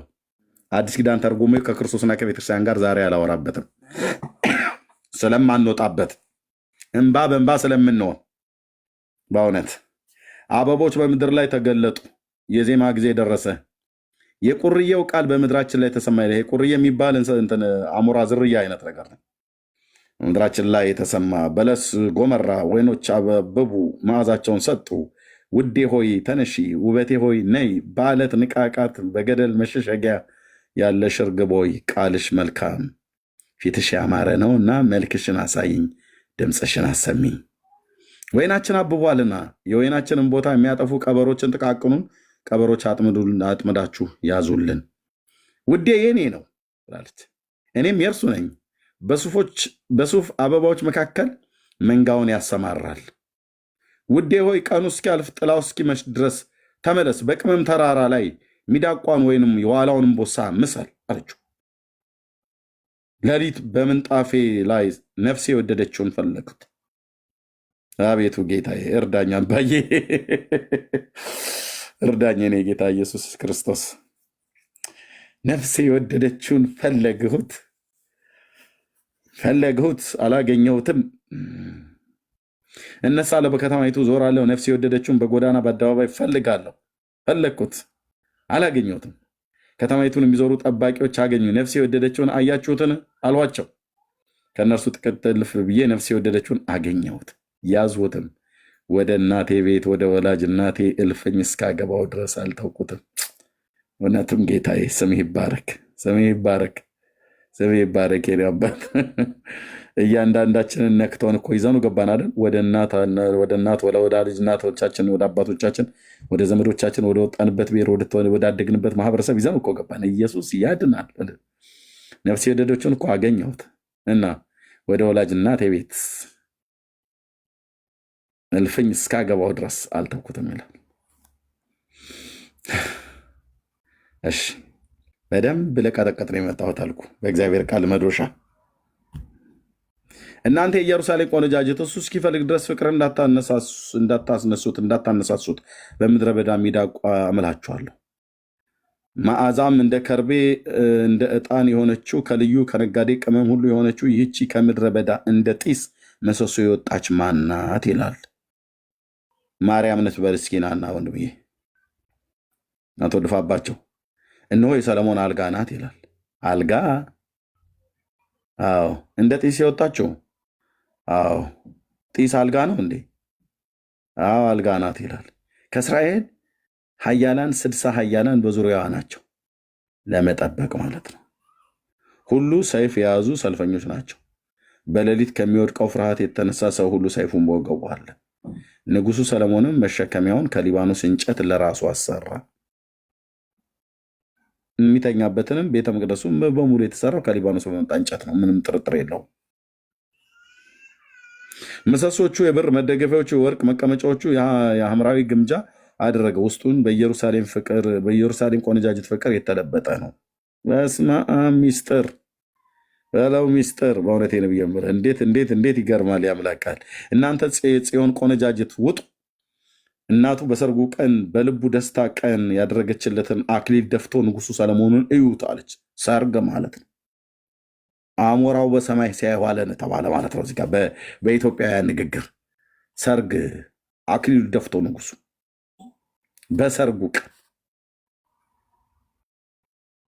በሰርጉ ቀን ነው አምጦ ስላመጣት ነው ሙሽራዬ አላት። ሙሽራዬ ከሊባኖስ ከኔ ጋር ነኝ ብሎ ያለው ሙሽራዬ እመቤታችን ናት ይልልሃል መጽሐፍ ላይ ያሉ አለ ትውልድ። የሆነ ደብተራ አንዱ ነገረው። በቃ በግሉ መጽሐፍ ቅዱስ አያነብ አያጠና። እኔም ማብራሪያ ውስጥ አልገባውም። ሲገቡ ነው አንድ በአንድ የምንወርዳት ማለት ነው። ከዛ ወዳጄ ብሎ አላት የቀድሞ አይኖችሽ እስከ ቁጥር 8 ድረስ አንብበነዋል። እንለጥቅ። እቴ ሙሽራዬ ከሊባኖስ ከኔ ጋር ነኝ ብሎ ያላት ቅድም አንብበነዋል። አሳበድሽው። ወደ ምዕራፍ 5 እንሂዳ። እቴ ሙሽራዬ ወደ ገነት የገባው ከርቤንም ከሽቱ ጋር ለቀሙ፣ እንጀራዬንም ከማሬ ጋር በላው፣ የወይን ጠጄን ከወተቴ ጋር ጠጣው። ባልንጀሮቼ ሁሉ ሆይ ብሉ፣ ወዳጅ ሆይ ጠጭ፣ እስክትረኪ ድረስ ጠጭ። እኔ ተኝቻለሁ፣ ልቤ ግን ነቅቷል። የውዴ ቃል ነው፣ እርሱም ደጁን ይመታል። እህቴ ወዳጄ እርግቤ መደምደሚያዬ ሆይ በራሴ ላይ ጠል፣ በቆንዳላዬ ላይ የሌሊት ነጠብጣብ ሞልቶበታልና ክፈችልኝ። ቀሚሴን አወለቀው ትለዋለች። እሷ ደግሞ ቀሚሴን አወለቀው፣ እንዴት አለብሰዋለሁ? እግሬን ታጠቡ፣ እንዴት አሳድፈዋለሁ? ውዴ እጁን በቀዳዳ ሰደደ፣ አንጀቴም ስለ እርሱ ታወከ ይላል። ሃሌሉያ ሃሌሉያ ሃሌሉያ። አዲስ ኪዳን አዲስ ኪዳን አዲስ ኪዳን፣ የሚሻል ኪዳን የሚሻል ኪዳን የሚሻል ኪዳን። ለዘላለም ስም ይባረክ የኔ አባት፣ ለዘላለም ስም ይባረክ። ለውዴ ከፍትለት ዘንድ በተነሳው ጊዜ እጆቼ በደጆች መወርወሪያ ላይ ከርቤን አፈሰሱ፣ ጣቶቼ ፈሳሽን ከርቤን አንጠባጠቡ። ለውዴ ከፈትኩለት፣ ውዴ ፈቀቅ ብሎ አልፎ ነበር። ነፍሴ ከቃሉ የተነሳ ደነገጣች። ፈለግኩት፣ አላገኘሁትም። ጠራሁት፣ አልመለሰልኝም። ከተማይቱን የሚዞሩ ጠባቂዎች አገኙኝ፣ መቱኝ፣ አቆሰሉኝ። ቅጥርን ጠባቂዎች የዓይን ርግብ መሸፈኛን ወሰዱብኝ። ጌታ በሚጠራ ጊዜ የማትሰሙ ሰዎች፣ ሲጠራ ካልመለስክለት፣ እግዚአብሔር በሚገኝበት ጊዜ ፈልጉት፣ ከቅርቡም ሳለ ጥሩት። ክፉ ሰው መንገዱን በደለኛ ሐሳቡን ይተው፣ ወደ እግዚአብሔር የሚመለስ ይላል። በሚጠራ ጊዜ አለመስማት በኋላ ብዙ ዋጋ ያስከፍላል። ኦኬ፣ አልመጣም፣ ስብከት አልመጣም፣ ዛሬ አልመጣም። እናንተ የኢየሩሳሌም ቆነጃጅት ሆይ አምላችኋለሁ፣ ውዴን ያገኛችሁት እንደሆነ እኔ ከፍቅር የተነሳ መታመሜን ንገሩት። አንቺ በሴቶች ዘንድ የተዋብሽ ሆይ ከሌላ ወዳጅ ይልቅ ውድሽ ማን ነው? ይህንን ያህል አምለሸናልና ከሌላ ወዳጅ ይልቅ ውድሽ ማን ነው? ውዴ ነጭም ቀይም ነጭምና ቀይ ነው። ከእልፍ የተመረጠ ነው። ኖት ከ44ቱ ኖ ከ99 ከእልፍ የተመረጠ ነው። ራሱ ምዝምዝ ወርቅ ቆንዳላው የተዝረፈረፈ ነው። እንደ ቁራ ጥቁረትም ጥቁር ነው። ቆንዳላው ማለት ጸጉሩ ማለት ነው። ጸጉሩ ማለት ነው። አይኖቹ በሙሉ ፈሳሽ አጠገብ እንዳሉ ወተት እንደታጠቡ በፈሳሽ አጠገብ ውሃ አጠገብ እንደተቀመጡ እንደ ርግቦች ናቸው። ጉንጩና ጉንጩ የሽቱ መደብ እርከን እንዳለበት እንደ ሽቱ አትክልት ናቸው። ይታይ እሷ አሁን ደግሞ ጀመረች። እሱ ቅድም አይኖችሽ፣ ጠጉርሽ፣ ጥፍሮችሽ፣ ጥርሶችሽ፣ ከንፈሮችሽ፣ አፍሽ፣ ጉንጭና ጉንጭሽ፣ አንገትሽ፣ ጡቶችሽ ብሏታል። እሷ ደግሞ አሁን ጀመረች። እሱን ጉንጩና ጉንጩ የሽቱ መደብ ነው። ከንፈሮቹ እንደ አበቦች ናቸው። የሚፈስስ ከርቤ ያንጠባጥባሉ አለ። እሱ ደግሞ ከንፈሮችሽ የማርና ወለላ ያንጠባጥባሉ። እግዚኦ ፍቅር ጨሰ ማለት ነው። ሁለት ፍቅረኛሞች ልቤን በፍቅር አሳበድሽው። ይመጣና እመቤቴ ነች፣ እመቤቴ ናት እኮ። ቁጭ በልና አንብብ መጽሐፍ ቅዱስ። አትሯሯጥብኝ ብራዘርዬ። እጆቹ የምጠራልህ የብርሌ ፈርጥ እንዳለበት እንደ ወርቅ ቀለበት ናቸው። አካሉ ብልሃተኛ እንደሰራው በሰንጴር እንዳጌጠ እንደ ዝሆን ጥርስ ነው ይላል። አካሉ በሙሉ አይተዋለች ማለት ነው። አውልቆ ዋት እሷም ፍቅር እየገለጠችላት ነው። እግሮቹ በምዝምዝ ወርቅ እንደተመሰረቱ እንደ እብነ በረድ ምሰሶ ናቸው። መልኩ እንደ ሊባኖስና እንደ ዝግባ ዛፍ መልካም ነው ይላል። የሊባኖስ ዝግባ ዛፍ በጣም መልካም በጣም ረጅም ነው። በአሳፍ ሲናገር በመዝሙር 73 ላይ ኃጢአተኛ እንደ ሊባኖስ ዝግባ አድጎ አየሁት ይላል። ማለት በቃ ቀጥ ብለው ማለት ነው። ዘንፈልፋላ ነህ እያለችው ነው ሶልን ማለት ነው። በቁመቱ እያደነቀች ማለት ነው። መልኩን ቁመቱ ነው። ይሄ እንደ ሊባኖስ ዝግባ መልካም ነው ብላ ስትል ረጅም ነው። በቃ ቆንጅዬ ነው ማለት ነው። የሰውነቱ ተክለ ሰውነቱ አቋቋሙ እግዚኦ። አፉ እጅግ ጣፋጭ ነው አለች። ቀምሰሸዋል? አዎ ሚስቱ ስለሆነች። ከየት ነው ብሎ ያላት? ከሊባኖስ። ቻለው እንግዲህ አንዴ መድኃኔዓለም አምጥተዋል። እንደ ቡሄ ልጅ ጠጣው ይሄንን የጽድቅ ቃል። ቀምሳው ነው ያልቀመሰችው እንዴት ጣፋጭ ነው ብላ ትላለች። እሱ ከናፍርቶችሽ አፍሽ መልካም ነው፣ ከንፈሮችሽ ማር ያንጠባጥባሉ አላት። ምን ማርማሪ በልህ አይበልህ በምን አውቀሃል? ሰለሞን ተሳስመውና ፍቅርሽ ከወይን ጠጅ ይልቅ እጅግ መልካም ነው ብሎ ሲል ተቀማምሰውና በአጭር አማርኛ የምነግርህ አታምታታም ስልህ ብራዘር እርሱ ፈጽሞ ያማረ ነው። እናንተ የኢየሩሳሌም ቆነጃጅት ሆይ ውዴ ይህ ነው ባልንጀራዬም ይህ ነው አለች። ምን ይሻላል? ብንሄድ ይሻለናል አለ ያ ልጅ። ዝም ብዬ በመደዳ ሳነብልህ እንኳን ይሄን አልከገባ። አሁን ዋናው ዲቤቱ ላይ የሚገባ ሰው ካለ ይግባ። በመድኃኔዓለም በጌታ እለምናችሁ ኦርቶዶክሳውያን ሙሽራዬ ብሎ ያላትን በየፌርማታው ሙሽራዬ እያለ የጠራት ቦታ ሳስቆጥር ከማርያም ጋር እያገናኘ ተተረጉምልኛለ ማለት ነው። ዳሌዋ፣ ጭንሽ፣ ከንፈርሽ፣ አፍሽ፣ ጡቶችሽ ምናምን ነገር ጉንጭና ጉንጭሽ፣ አይንሽ ያለ የሚያወራውን ተተረጉመዋለ ማለት ነው። ጡቶችሽ እንደ ሁለት የፍየል ግልገሎች ናቸው እያለ ብሎ የሚለው በደንብ አድርገህ ከማርያም ጋር እያገናኘ ተተረጉምናለ። የእኛ የዘመናችን ጉዶች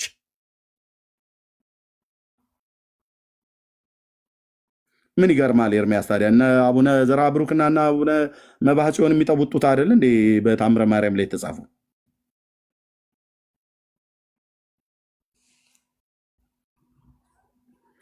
ኦኬ አንቺ በሴቶች ዘንድ የተዋብሽ ሆይ ከአንቺ ጋራ እንፈልገው ዘንድ ውድሽ ወዴት ሄደ? ውድሽስ ወዴት ፈቀቅ አለ? ውዴ በገነቱ መንጋውን ያሰማራ ዘንድ አበባውን ይሰበስብ ዘንድ ወደ ሽቱ መደብ ወደ ገነቱ ወረደ።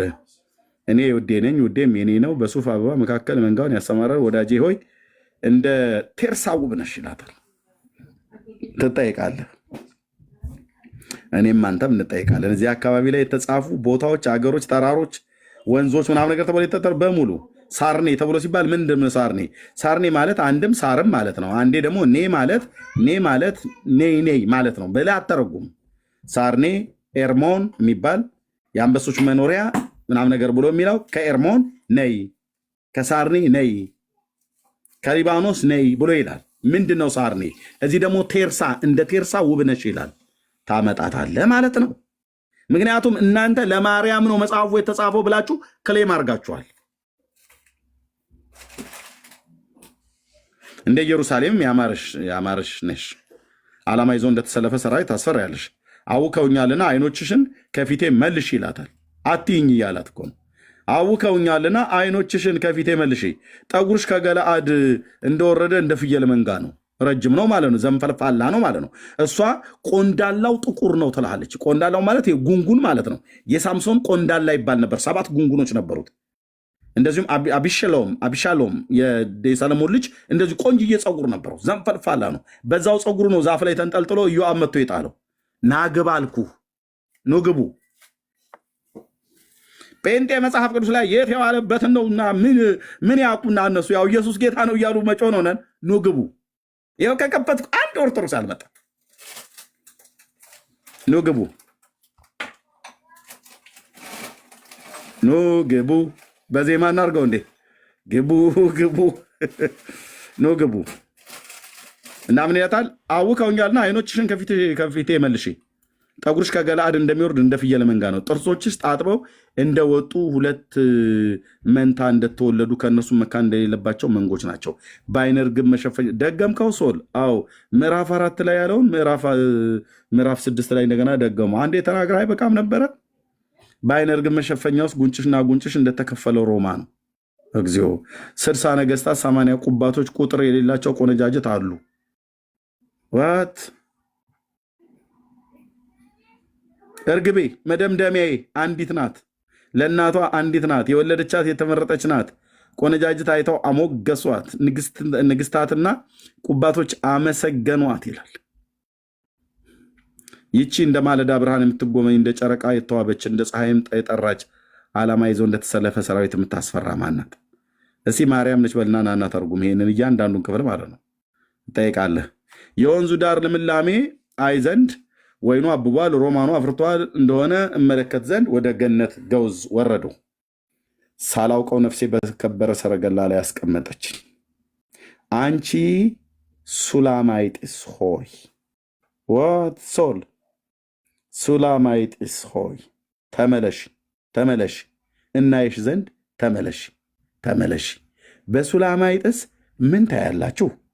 እርሷ እንደ መሃናይም ዘፈን ናት። ታመጣታለች። የመሃናይም ዘፈን ማለት እንዴት አድርጎ ከሴትዮዋ ጋር አገናኝቶ የተናገረው መቼ የተዘፈነ ዘፈን ነው? ይሄ መሃናይም የሚባለው ዘፈን በነቢያትም መጽሐፍት ይናገራል። ጥቅሱን አልናገርም። ገብታችሁ ለማርያም ነው ብላችሁ ክሌም ያደረጋችሁ መተት አወራት አለ 1 2 3 4 ብሎ የሚለው መዝሙራችሁ ነው። የመሃናይም ዘፈን የተባለው ለማርያም ነው ብላችኋል። እህቴ ሙሽራዬ ብሎ የሚለው ለማርያም ነው። በሊባኖስ ነይ ብለዋልና ከሊባኖስ ነይ ብለዋልና ዛሬ ንፍሮ የምትደፉበት ቀን ማርያም በሊባኖስ የተወለደችበት ነው ብላችሁ ያላችሁትን ተረት እውነት ለማድረግ የጠቀሳችሁት መኃልየ ዘሰሎሞን መጽሐፍ ምዕራፍ 4 ቁጥር 8 ላይ ያለውን ቃል ነው። ምን ይሻላል ታዲያ? ኤርምያስ ምንም ማየት ብቻ ነው። ታዘቡ። አንቺ የመኮንን ልጅ ሆይ ወዴት? አንቺ የመኮንን ልጅ ሆይ እግርሽ በጫማ ውስጥ እንዴት ውቦች ናቸው። እግርሽ ዋለው ምን አገባኝ።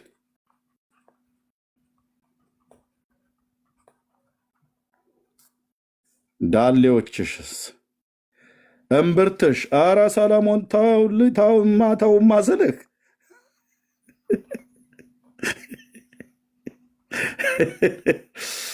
ቤካ ና ውረድ፣ አውርዱ ትታች ቤካ ወደ ቤት ሂድ። ህፃናት ውረዱ በሙሉ ልጆች ሆናችሁ ውረዱ። አሁን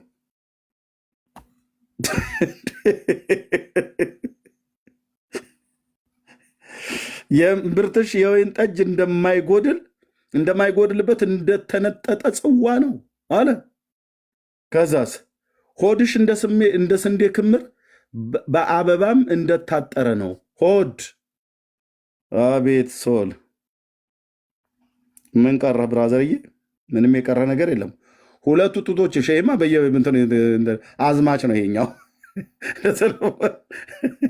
ይሄ እንደ አዝማች ነው የሚጠራው። ሁለቱ ጡቶችሽ እንዴ ነገርከን እኮ ስንቴ ሰለሞን፣ ስንቴ ነው የምትነግረን? አንብበው ነው የሚል አንብበው። ሁለቱ ጡቶችሽ ለሶስተኛ ጊዜ ማለት ነው። እንደ ሁለት መንታ እንደሚዳቁ አገልገሎች ናቸው።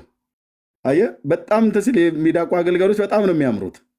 በእውነት ብታያቸው የሚዳቁ አገልገል ጉግል አድርጌ ላሳይ ይችላለሁ። ያጋዘነ የሚዳቁ አገልገል በጣም ነው የሚያምሩት።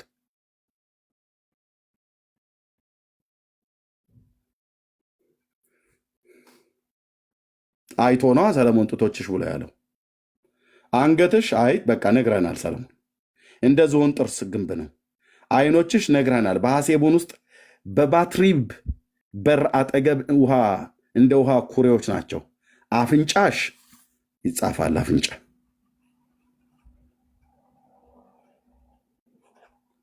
ወይ ሰለሞን፣ አፍንጫ እንደ ደማስቆ አፍዛዥ እንደሚመለከት እንደ ሊባኖስ ግንብ ነው።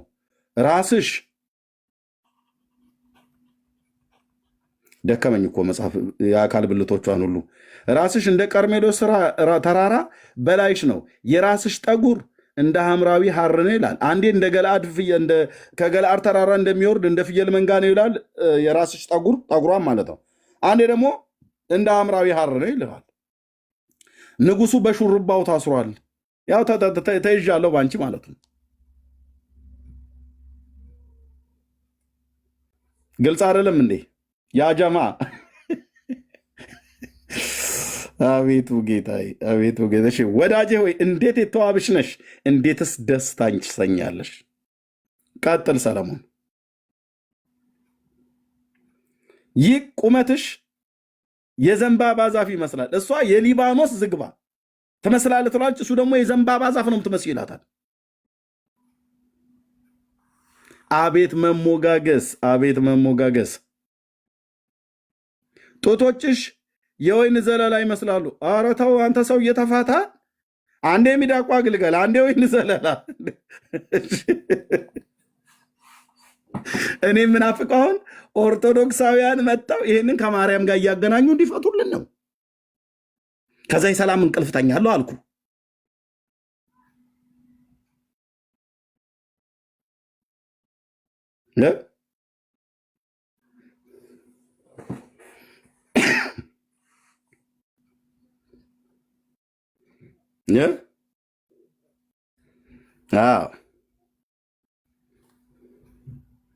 ወደ ዘንባባው ዛፍ ወጣለሁ ጫፎቿንም ይዛለሁ አሉ። ጡቶችሽ ኧረ ጉድ ፈልቶ፣ ጡቶችሽ እንደ ወይን ዘለላ፣ የአፍንጫ ሽቱ እንደ እንኮይ ናቸው። ጉሮሮሽ አፍንጫ ጉሮሮ ነው ያልተጻፈው።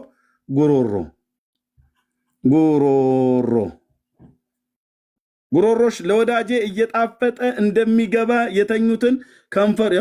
የተኙትን ከንፈሮች ይናገሩ ዘንድ እንደሚያደርግ ያስለፈልፋል እኮ እያለ ነው።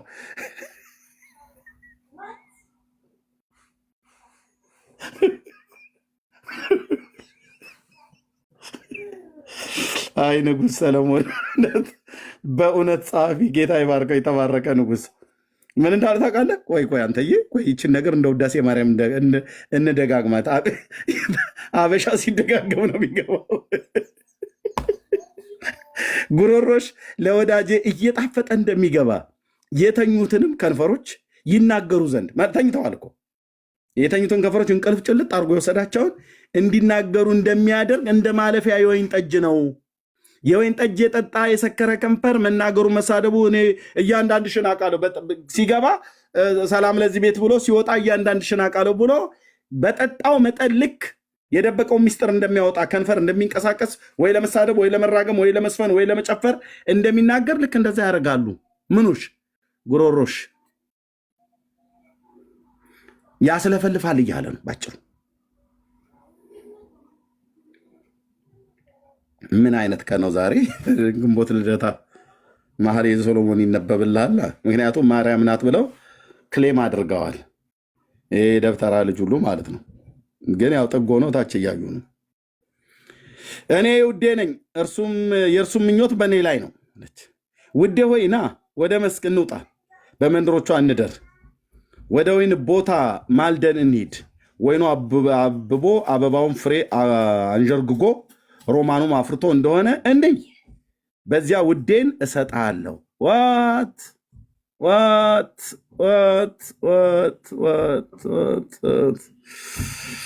አቤት ሲተረጎም በመከራ በታብታብና በኮፒ ሊንክ ሼር የተገኘ ትውልድ እበተናሃለሁ ማለት ነው። ቀጥታ ነው የምተረጉመው። ቀጥታ መድኃኒዓለም ይፋረደኝ። ቀጥታ ይህን ካላደረግኩ ታዲያ ምን አደርጋለሁ? ቀጥታ ነው የምተረጉመው። በዕብራይስጡ፣ በግሪኩ፣ በግዕዙ ብዬ አልልህም። ቀጥታ እንደወረደ ምን አልሽ? ወደ ወይኑ ቦታ ማልደን እንሂድ፣ ወይኑ አብቦ አበባውን ፍሬ አንዠርግጎ ሮማኑም አፍርቶ እንደሆነ እንይ፣ በዚያ ውዴን እሰጥሃለሁ።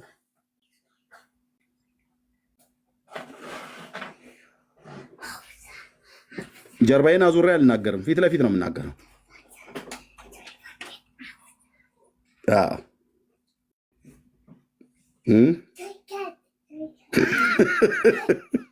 ቀጥታ ይተረጎማል አልኩ።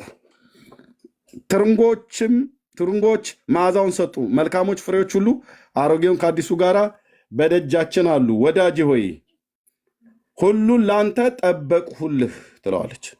ስለዚህ እሰጥሃለሁ።